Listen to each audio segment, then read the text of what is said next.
ভগৱান বিষ্ণুৱে কিয় ৰাম অৱতাৰ ল'ব লগা হৈছিল?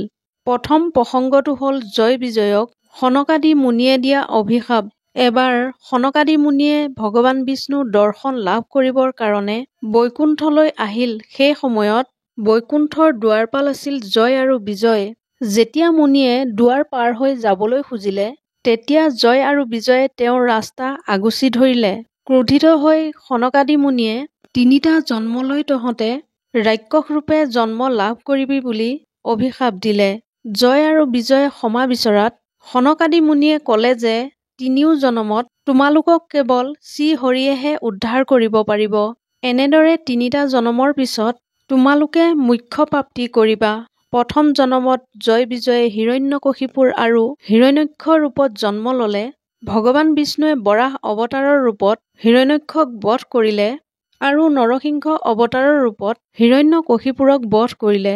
দ্বিতীয় জনমত জয় বিজয়ে ৰাৱণ আৰু কুম্ভকৰ্ণ ৰূপত জন্ম ল'লে। এওঁলোকক বধ কৰিবৰ কাৰণে ভগৱান বিষ্ণুৱে শ্ৰী ৰামচন্দ্ৰৰ অৱতাৰ ধাৰণ কৰিছিল।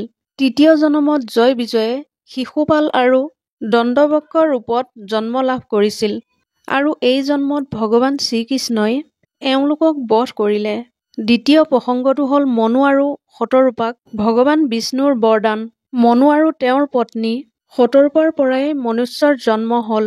এই দুয়ো পতি পত্নীৰ ধৰ্মৰ প্ৰতি আচৰণ বহুতেই পবিত্ৰ আছিল।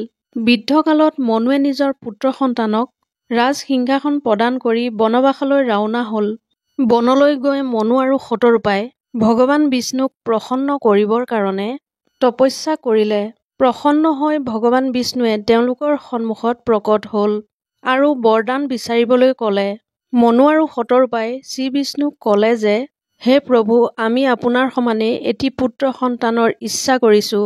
তেতিয়া ভগৱান বিষ্ণুৱে ক'লে যে এই সংসাৰত মোৰ সমান আৰু দ্বিতীয় কোনো নাই।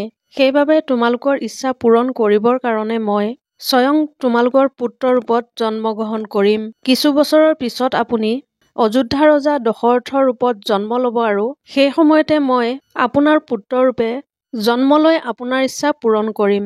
আৰু সেইবাবে মনু আৰু শতৰূপাক দিয়া বৰদানৰ কাৰণেই ভগৱান বিষ্ণুৱে ৰাম অৱতাৰত জন্ম ল'ব লগাত পৰিছিল।